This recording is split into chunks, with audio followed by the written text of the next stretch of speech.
Simple present tense. साधा वर्तमान काळ.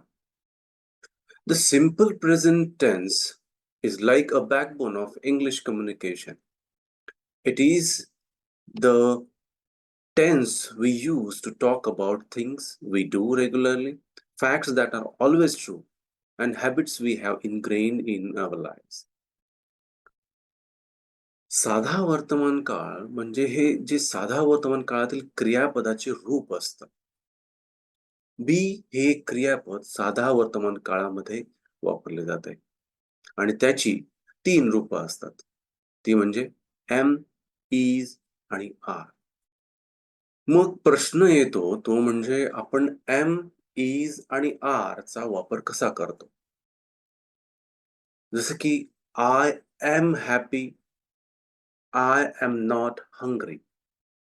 आता इथला जो वापर आहे तो कर्त्यावर अवलंबून आहे.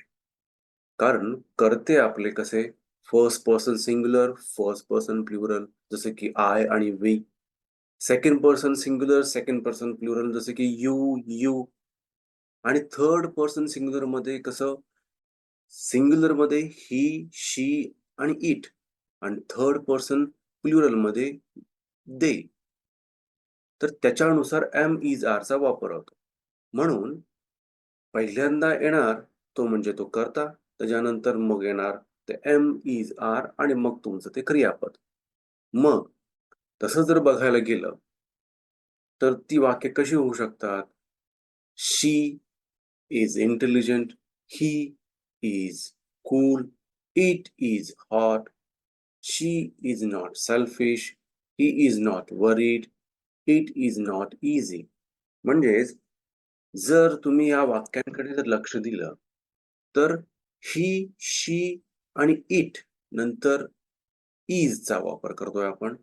त्यानंतर जे प्लुरल फॉर्म आहेत थर्ड पर्सन मधले दे, तिथं आपण आर आणि फर्स्ट पर्सन प्लुरल मध्ये सुद्धा आर चा वापर करतो. तसंच आय आणि आय नंतर एम चा वापर करतो आपण. म्हणजेच आय नंतर एम, ही, शी, इट नंतर इज आणि जे प्लुरल फॉर्म आहेत यू, वी आणि दे तिथं आपण आर चा वापर करतो. आणि त्यानुसार ही वाक्य डिझाइन होतात.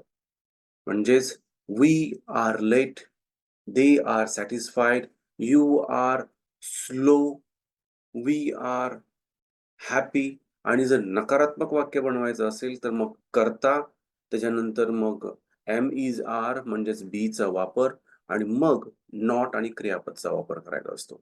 जसे की we are not on time, they are not unhappy, you are not quick.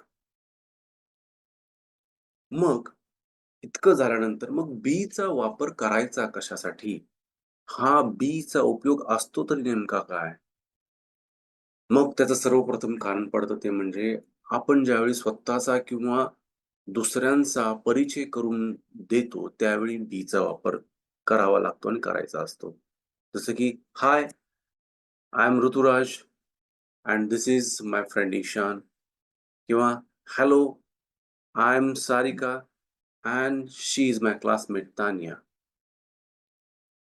दुसरं म्हणजे बीचा वापर आपण आपली आवड किंवा मनाची किंवा शरीराची स्थिती इत्यादींविषयी वर्णन करण्यासाठी बीचा वापर करतो. जर सांगायचं झालं, उदाहरण तर द्यायचं झालं तर मग Priya is interested in architecture. She is very active. I am sleepy but I am not tired. They are excited about their foreign trip. आणि मग तिसरं म्हणजे आपण राष्ट्रीयत्व किंवा नोकऱ्या इत्यादींविषयी ज्यावेळी बोलतो, त्यावेळी आपण बीचा वापर करतो किंवा बीच्या रूपांचा वापर करतो. म्हणजेच Akshay and Raj are friends. They are Indians. Mahesh is an Indian. Mahesh is a doctor. एक गोष्ट लक्षात घ्यायला पाहिजे ती म्हणजे understanding am, is, are is crucial for mastering the simple present tense. त्याच्यामुळं practice using these forms in various context to improve your English skills and communicate more effectively. Thank you for watching. Keep practicing and exploring the English language. Don't hesitate to leave a question or feedback in the comment box below. Happy learning.